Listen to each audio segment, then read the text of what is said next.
제가 서울에서 부교육자로 사역을 할 때 저와 같이 사역을 하시던 전도사님이 한 분이 계셨는데 농아인이셨습니다. 전도사님은 듣지도 못하시고요. 또 사실 저는 수화를 할 수 없었기 때문에 서로 대화를 하려면 그분은 참 신기한 게 사람들이 이야기를 하면 가만히 보고 계십니다. 보고 있으면 그 입모양으로 무슨 말을 하는지를 다 아시더라고요.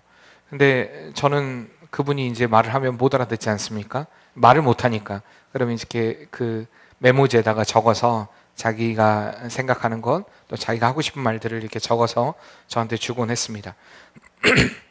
그런데 그분이 이렇게 말은 듣지는 못하고 말은 못하시지만 남들보다 좀 민감한 부분이 있었는데 그게 바로 빛하고 진동이었습니다. 사역자 중에 좀 장난이 심한 분이 한 분이 계시는데 꼭 그분이 자고 있으면은 옆에서 발로 쿵쿵쿵쿵쿵쿵 거립니다.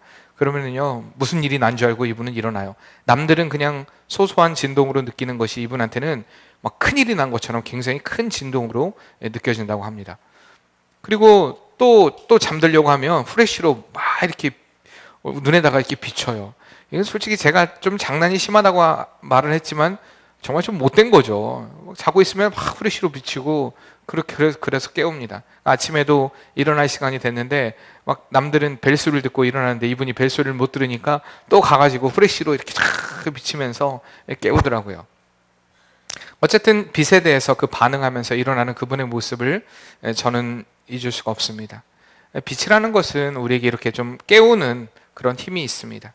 아무리 듣지 못하고 우둔한 자에게도 빛은 각성하게 하는 그런 힘이 있는 것입니다.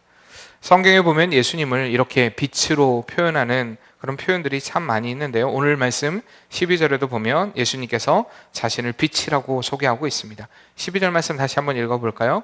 예수께서 또 말씀하여 이르시되 나는 세상의 빛이니 나를 따르는 자는 어둠에 다니지 아니하고 생명의 빛을 얻으리라 하고 말씀하십니다. 예수님이 빛이라고 말씀하고 계시는 것입니다.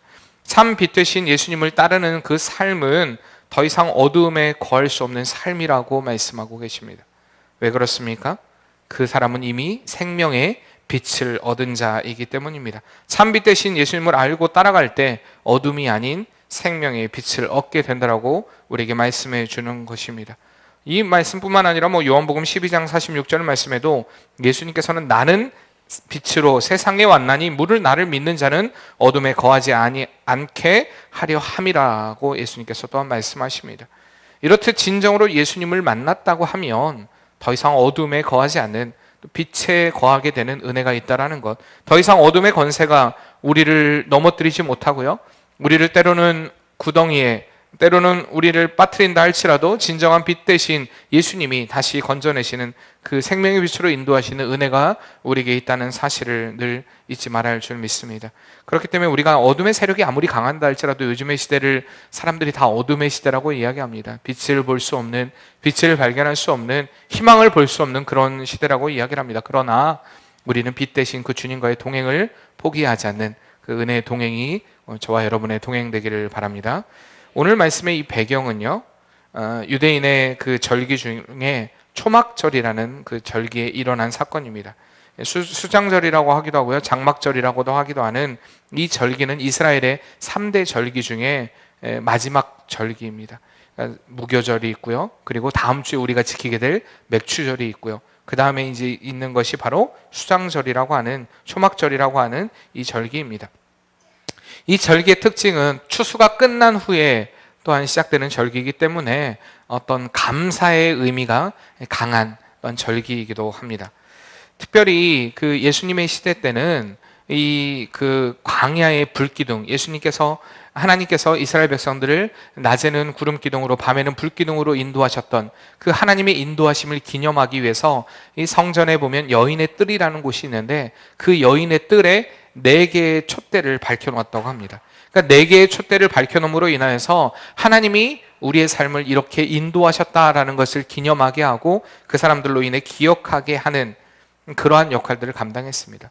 구약에도 보면 하나님께서 예수님도 신약의 자신을 빛이라고 소개하지만 구약에서도 하나님께서 자신을 빛이라고 표현하시는 그런 말씀들이 참 많이 있습니다. 시편 27편 1절 말씀에 보면 여호와는 나의 빛이요 나의 구원이시라고 다윗이 이렇게 고백을 하고 있습니다. 또한 이사야도 말씀에도 보면 60장 19절 하반절 말씀에 여호와가 내게 영원한 빛이 되며 내 하나님이 내 영광이 되리라고 말씀하는 것을 보게 됩니다. 하나님께서 빛으로 이스라엘 백성들을 인도하셨다는 것, 이것은 다시 말하면 이스라엘의 구원자, 이스라엘을 인도하시는 이가 오직 하나님이시라는 것을 그들에게 확실하게 보여주는 그러한 또한 모습이기도 합니다. 어쨌든 이렇게 늘 이스라엘 백성들을 빛으로 인도하셨던 하나님의 손길을 기억하는, 그러기 위해서 그 불기둥으로 그들을 인도하셨던 그 하나님을 기념하기 위해서 특별히 여인의 뜰에 4개의 촛대를 키워놓은 이 초막절에 예수님께서 나는 세상의 빛이다 라고 이야기하시는, 나는 빛이다 라고 말씀하시는 그 말씀은 굉장히 그들에게 강렬한 인상으로 분명히 다가왔을 것입니다. 예수님께서 이렇게 자신을 빛으로 소개한 것은 그냥 아무런 의미 없이 소개한 것이 아니라 하나님이, 자신이 곧 하나님이시며 세상을 구원할 구원자가 되심을 또한 선포하는 그 사건이기도 한 것입니다. 그러나 예수님께서 이렇게 자신에 대해서 나는 세상의 빛이다 라고 이야기하는 그 말씀에 대해서 이해하지 못했습니다. 특별히 13절 말씀에 보니까 바리새인들이 이르되 내가 너를 위하여 증언하는 내 증언은 참되지 않다라고 이야기합니다. 야, 네가 빛이라고? 넌 빛이 아니야. 야, 어떻게 너가 너를 증언할 수가 있어? 왜 그렇습니까? 계속해서 요즘 여러분들에게 몇 번을 반복하면서 말씀을 드렸지만 사실 이스라엘 백성들에게는 율법에 의해서 증인이라는 것은 2사람 이상이 되어야 합니다. 반드시 2사람 이상이 되어야 하는데 자기 스스로가 아무런 증인도 없이 나는 빛이다, 나는 생명이라 라고 이야기하는 것을 그들은 그대로 받아들이기 쉽지 않았을 것입니다. 한마디로 예수님의 말씀이 자신들이 세워놓은 이론에 맞지 않다라는 것입니다. 율법적인 관점에서 보면요, 그들의 말이 맞습니다. 율법적인 관점에서 보면 예수님이 야, 나는 빛이야, 나를 믿는 사람은 생명의 빛을 얻게 돼 라고 이야기하는 그 예수님의 말씀에 대해서 야, 어떻게 증인도 없이 저렇게 이야기를 하지? 율법으로 보면 맞는 말일 수 있습니다. 그러나 이것은 하나님 대신 예수님을 알지 못하는 이 바리새인들의 무지함 때문이었다는 것입니다. 간혹 우리는 이러한 바리새인들과 같은 오류를 범하기도 합니다. 신앙의 삶을 살면서요, 어느덧 신앙의 연수가 깊어지면 깊어질수록 하나님의 말씀이 자신의 기준이 되는 것이 아니라 이제는 이 성경의 말씀을 판단하는 이가 내가 되는 그런 일들을 많이 보게 됩니다. 하나님의 말씀 안에서 나의 삶의 기준을 잡아야 되는데 내가 기준이 되어서 이 말씀을 나의 잣대로, 나의 기준으로 쪼개고 분석하고 자신의 입맛대로 적용하고 살아가는 그런 이들을 종종 보게 된다는 것입니다. 말씀을 자신의 기준으로 삼는 이들, 이런 분들은요 말씀을 참 잘 외웁니다. 어떤 말씀을 잘 외우겠습니까? 내가 내게 복을 주고 번성하리라, 내가 창대하고 내가 잘되리라, 내가 강건하리라, 내가 너를 도우리라, 뭐 이런 말씀들을 진짜 잘 외웁니다. 그런데 하나님의 말씀이 이런 말씀만 있습니까? 제가 늘 매해가 지날 때 마지막 그 송구영신 예배 드릴 때 제비 뽑기 안 하는, 그 말씀 뽑기 안 하는 이유가 그것입니다. 그 말씀 뽑기에요, 다 좋은 말씀만 있습니다. 나쁜 말씀 거기다 넣겠습니까? 만약에 나쁜 말씀 뽑으면 어떻게 되겠습니까? 사람들이 뭐 예를 들어 내가 해를 당하리라, 어려움을 겪으리라, 막 이런 말씀들을 뽑으면은 막 불안해가지고 불길해가지고. 사람이라는 게 그렇습니다. 사람이라는 게, 우리가 믿는 사람들이 하나님의 말씀대로 살아가고 하나님의 뜻대로 살아가지만 때로는 우리가 인생을 살다가 어떤 불길한 이야기를 듣거나 불길한 말만 들어도 기분 나쁘지 않습니까? 사단은 근데 그런 것들을 자꾸 우리의 마음 안에 불안함으로 또 우리에게 전해주기도 합니다. 그런데 말씀 뽑기 할 때 다 좋은 말씀, 내가 잘 되리라, 내가 장수하리라, 내가 뭐 복 받으리라, 뭐 이런 말씀들 있지 않습니까? 이런 말씀들만 뽑기 하는데 그게 무슨 말씀입니까? 하나님의 말씀. 그래서 저도 가끔 때로는 하나님의 말씀이 필요할 때 기도하면서 때로 생각합니다. 하나님, 저에게 말씀하여 주시옵소서, 이렇게 하고 이렇게 보기도 합니다. 그런데 이걸 가지고 무슨 전 보듯이 하는 게 아니라 그 말씀의 지배를 받고자 하는 간절한 마음들. 그런데 어떻게 말씀 중에 좋은 말씀 몇 개 뽑아가지고 그 제비 뽑기 하듯이, 그리고 그게 1년 동안 내게 주신 말씀이다, 다른 말씀을 읽지도 않습니다. 그 말씀만 붙잡고 내가 너를 잘되게 하고 내가 너를 번성하게 하고 내가 너를 풍족하게 하고 이 말씀만 붙잡고 살아가는, 이게 과연 하나님의 말씀대로 살아가는 것일까요? 가만히 여러분 생각해 보세요. 하나님의 말씀에 순종하라, 헌신하라, 희생하라, 내 삶을 드려라, 내 물질을 드려라, 이런 말씀에는요 아멘하지도 않습니다. 하나님의 말씀대로 살아가는 것에 대해서 결단해야 될 일에 대해서는 아무런 반응을 보이지 않습니다. 여러분은 과연 여러분의 신앙은 어떤지 한번 돌아봐야 됩니다. 우리의 삶의 기준이 늘 내가 세우는 기준에 의해서가 아니라 하나님의 말씀의 기준 안에서, 하나님의 그 말씀 안에서 우리의 말씀들, 우리의 삶들을 맞춰가는 그 은혜가 꼭 여러분들에게 있기를 바랍니다. 14절 말씀에 이렇게 이야기하는 바리새인들에게 예수님은 똑같은 말씀을 하십니다. 예수께서 대답하여 이르시되 내가 나를 위하여 증언하여도 내 증언이 참되다라고 이야기합니다. 그러니까 에고에이미, 그러니까 나는 나다라는, 하나님은 하나님이다. 그러니까 하나님만이 하나님을 증명할 수 있다. 스스로 있는 하나님만이 하실 수 있는 일. 이거는 인간이 할 수 있는 말이 아닙니다. 가끔 우리 인간들이 얘기하죠. 나는 나야. 나는 나야. 자신은 개성이 있고 자신은 독특하고 자신은, 물론 하나님께서 여러분들이 다 각자에게 그런 개성들을 주셨고요, 하나님께서 각자에게 맞는 능력들도 허락해 주셨습니다. 그러나 우리 스스로가 나에 대해서 자만할 수 없는 것은, 또 나에 대해서 증언할 수 없는 것은 우리는 죄인된 인간이기 때문입니다. 그러나 하나님 대신 예수님은요 나는 나다라고 이야기할 수 있는 분입니다. 예수님에 대해서 계속해서 증언하십니다. 내가 누구다라는 것, 나는 빛이다, 나는 생명이다. 그들은 믿지 못했지만, 어리석어서 알지 못했지만 계속해서 자신에 대해서 증거하십니다. 나는 나에 대해서 증거할 수 있는 이다. 왜? 내가 하나님이기 때문입니다. 그리고 나를 보내신 이가 나를 증언하고 있기 때문이다라고 말씀하십니다. 바리새인들은요 예수님에 대해서 안다고 생각했습니다. 예수님에 대해서 알았습니다. 그들의 배경을 알았죠. 예수님의 배경을 알았습니다. 예수님의 아버지도 알았고요, 예수님이 어떤 삶을 살았는지도 알았습니다. 그러나 진정으로 예수님이 어떤 분인지를 알지 못했다는 것입니다. 우리가 간혹 사람들에서 내가 그 사람을 알아 할 때 그 사람의 나이 알고요, 그 사람의 성별 알고요, 그 사람이 가지고 있는 직업 알고요, 그 사람의 그런 것들을 알면 안다라고 이야기합니다. 특히 우리나라 사람들 하나 더 알기를 원하죠. 혈액형. 그렇죠? 혈액형을 알아야 다 아는 것처럼. 그럼 그 사람에 대해서 이제 다 나옵니다. 다 그러면 심리학자예요. 우리나라 사람들은 이제 다 평가합니다. 그렇게 사람들이 다 안다고 생각합니다. 근데 그게 진짜 아는 것일까요? 이 바리새인들이 범했던 오류가 이것입니다. 예수님에 대해서 알아. 어디서 태어났는지도 알고 그의 아버지가 누구인지도 알고 나 알아. 나 아는데 너는 그런 사람 아니야. 그들은 예수님에 대해서 안다고 생각했고 그 안다고 생각하는 것 때문에 예수님에 대해서 인정하지 못했던 것입니다. 그리고 어떻게 하면 그에게 꼬투리를 잡고 어떻게 하면 그를 잡아 넣을까? 지금의 시대도 어떻게 보면 별반 그때와 다르지 않은 시대를 살고 있다는 것입니다.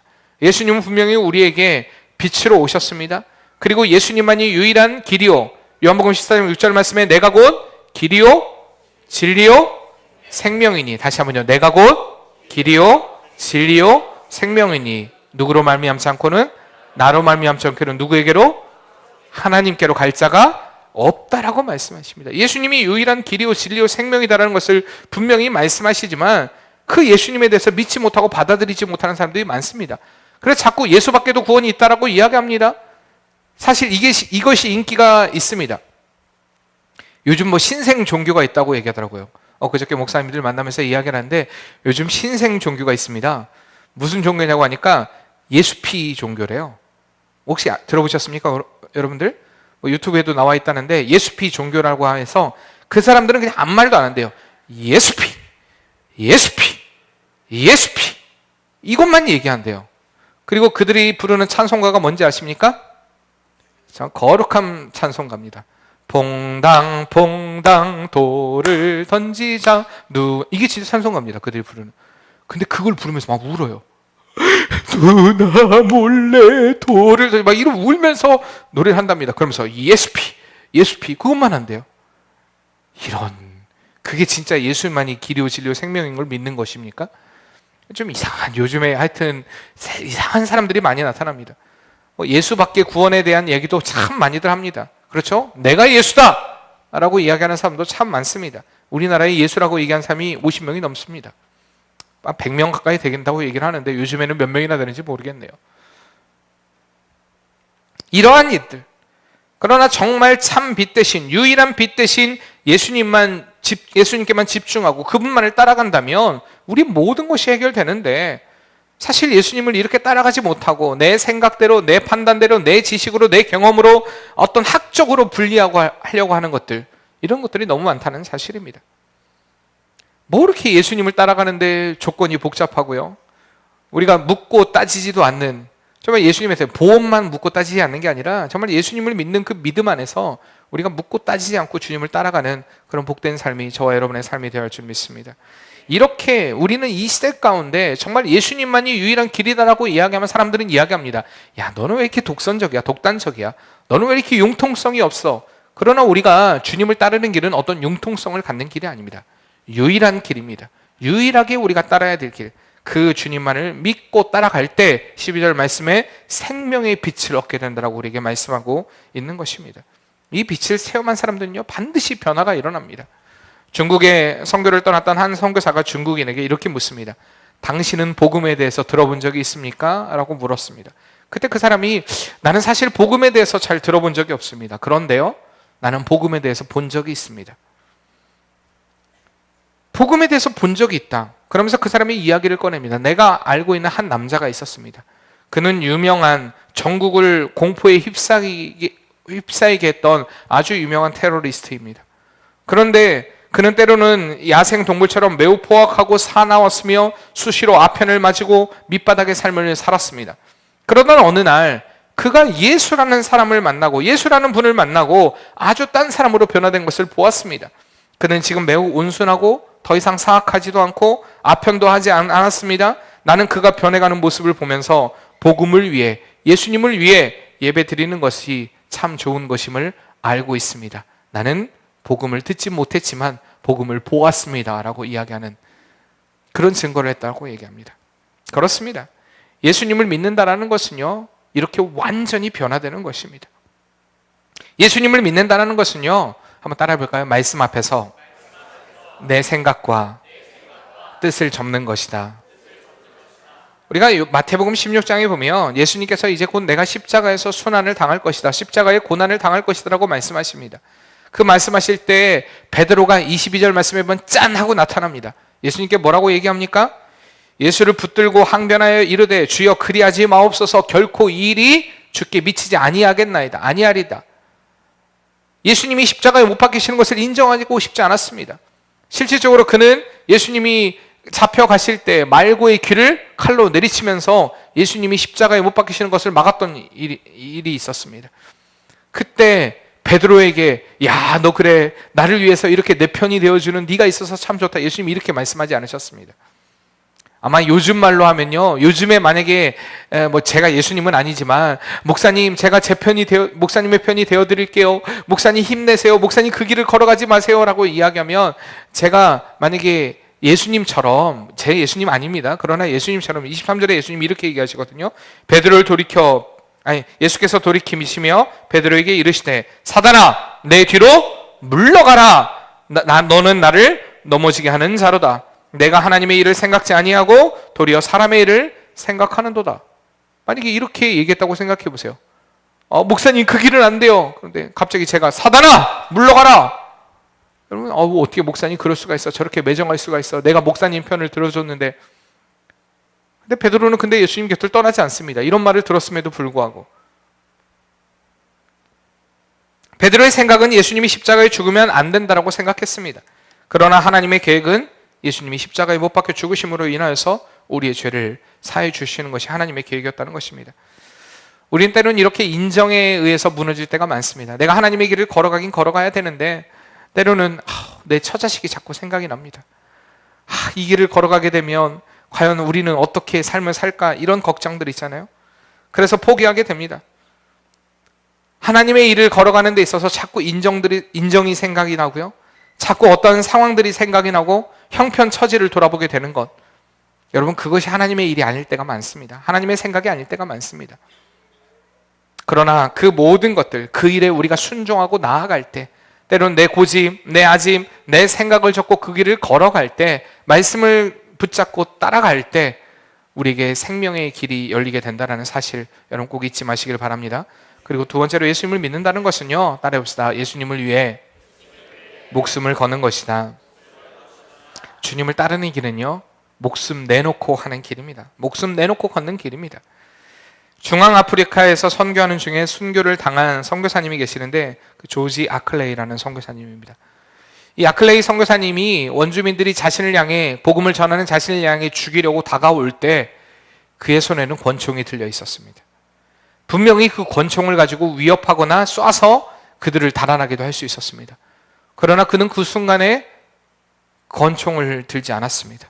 그래서 그들에게 맞아 죽었습니다. 그가 죽으면서 왜 선교사님이 그 총을 들지 않았을까? 왜 그랬을까요? 만약에 총을 들었다면 복음이 그들에게 온전하게 전해지지 못했을 것입니다.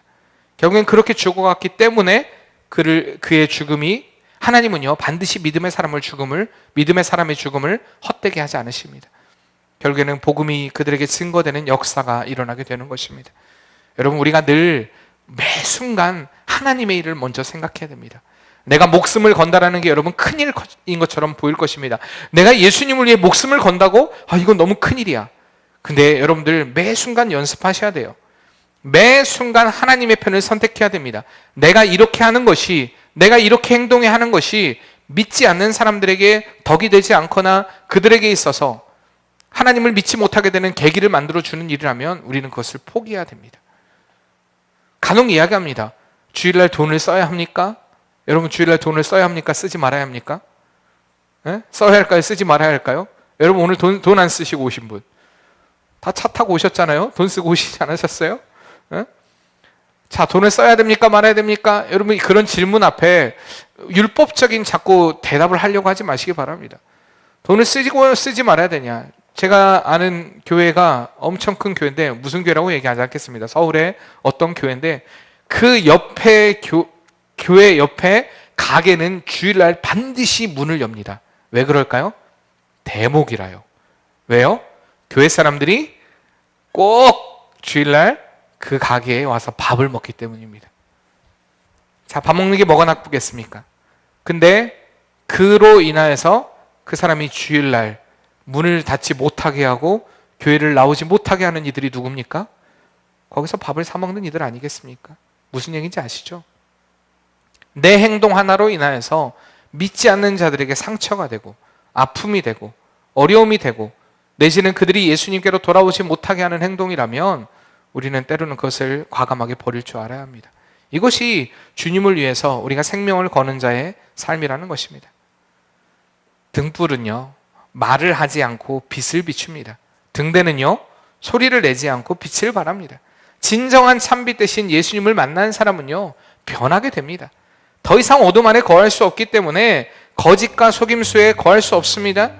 바리새인들처럼 진리의 복음에 딴지를 거는 일들, 하나님의 말씀이 이런데 주님, 내가 말씀대로 살 수가 없어요. 그 말씀대로 사는 것은 어려워요, 힘들어요. 나에게 자꾸 그것을 강요하지 마세요. 이렇게 자신의 이야기를, 자신의 생각을 전하지 않습니다. 자신의 교만함으로 인해, 자신의 경험으로 인해 예수님을 제한하는 어리석은 자의 삶을 살지 않는다는 것입니다. 정말 예수님을 발견한 사람은 철저하게 주님을 인정합니다. 주님을 인정하는 삶이 어떤 삶일까요? 참빛 대신 예수님을 비추는 삶이 어떤 삶일까요? 방금 전에도 말씀드렸듯이 그것은 완전히 자신을 죽이는 삶입니다. 철저하게 자신의 생각, 자신의 경험, 자신의 판단, 그 모든 것 다 내려놓고 이 하나님의 말씀인 성경 앞에 자신을 완전히 굴복하는 자의 삶입니다. 나를 앞세우는 것이 아니라 말씀을 앞세우고, 나를 앞세우는 것이 아니라 예수님을 앞세우고 사는 삶, 나의 생활이 아니라, 나의 삶이 먼저가 아니라 늘 하나님의 일이, 하나님의 교회가 먼저라는 그런 우선순위를 세우고 사는 삶, 이것이 진짜 참 빛 대신 예수님을 만난 자의 삶이라는 것입니다. 우리는 무엇으로 그 빛을 나타내고 또한 드러내고 있는가 철저하게 우리 자신을 돌아봐야 합니다.